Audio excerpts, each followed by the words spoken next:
Are you one of the nearly 8 million Americans who voted for someone other than Donald Trump or Hillary Clinton in 2016? The, quote, protest vote likely cost Clinton a small but still vitally important percentage and contributed to Donald Trump's upset victory. But what if I told you the same thing was in danger of happening this time around?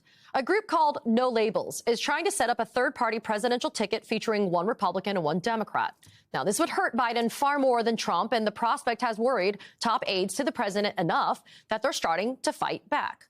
According to the Washington Post, Biden allies met last week with Republicans who oppose Trump to try to figure out how to stop a potential third-party candidate from emerging. The effort to stop the No Labels group goes beyond just trying to stop a second Trump presidency. There's big unanswered questions about what exactly this group is and who exactly runs it and funds it. Joining me now is former Democratic Senator Doug Jones from Alabama. He's also a former U.S. attorney and a distinguished senior fellow at the Center for American Progress. Senator, good morning. Thanks for joining us. In your own words for our viewers, why does No Labels pose such a credible threat to President Biden's reelection?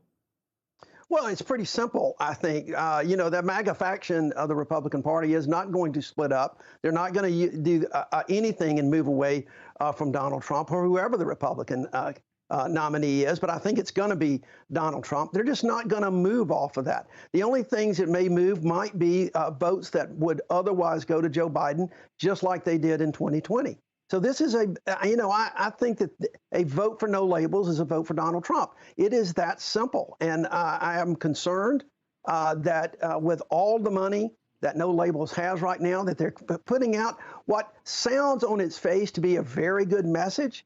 But when you really drill down on it, there's no way that they can win. There's no way that they can get 270 electoral votes. They could throw it into the House of Representatives. And when they do that, Donald Trump is elected again. And as Doug Brinkley I think, just incredibly articulated a few minutes ago, that is the greatest threat to democracy that we've seen in this country.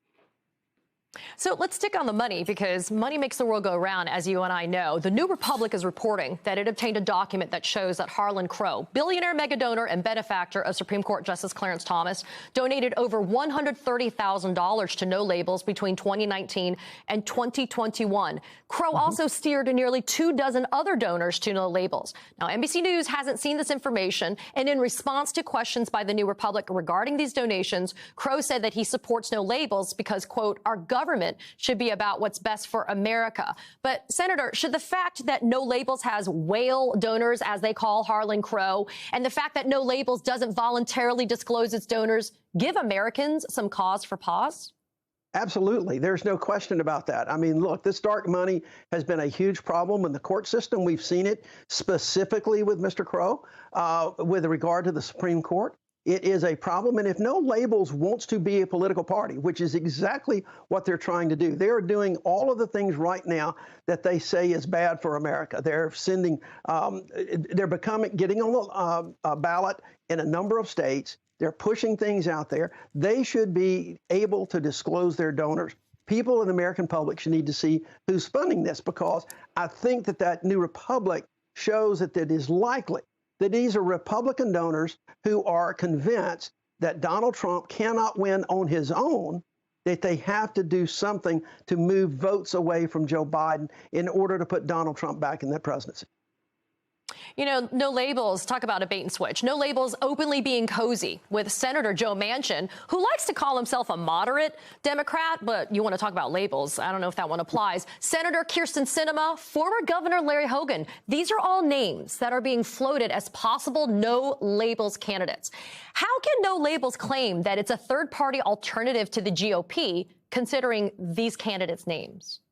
Well, I don't think they can. That's the problem. People, if you start drilling down a little bit more into what they're actually saying and doing, you'll see the fallacy in everything that they're talking about. And that's the biggest problem right now. Again, they've got a top-line message that is appealing. But when you drill down to the real core of what they're doing, this is a vote for Donald Trump.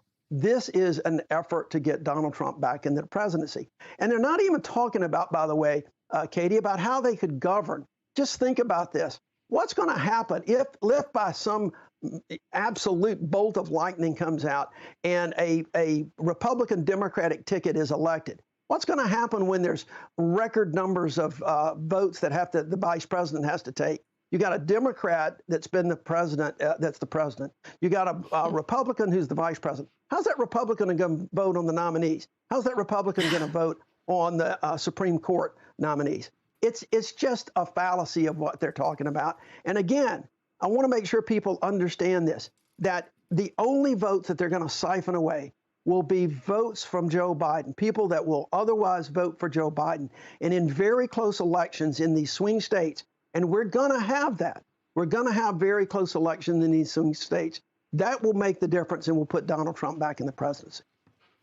Last question before I have to let you go. Let's talk about some of those swing states. For example, Maine. Secretary of State of Maine, top election official. She served a cease and desist letter on no labels after voters complained that they were told that they were signing a petition, but instead ended up signing a voter registration form that switched their party affiliation and enrolled them with the No Labels Party. Arizona Democratic Party also suing to prevent no labels from getting on the ballot there. We know how important these states are. Senator, Is this battle going to shift to the courtrooms now, you and I both being former trial lawyers? Yeah, no, I think so. I think that there will be a number of courtroom battles. But at the end of the day, you do certain things the right way, you're going to be able to get on the ballot in a number of these states. I think the bigger issue right now is getting the word out about what this really is. And it's an effort to get Donald Trump back in the White House. Pure and simple.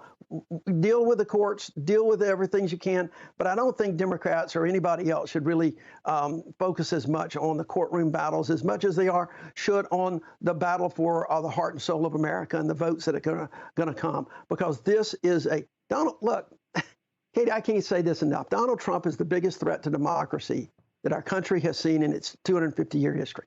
And we've got to do what it takes to keep him off the ballot if we can, but certainly to make sure he doesn't get elected president of the United States again.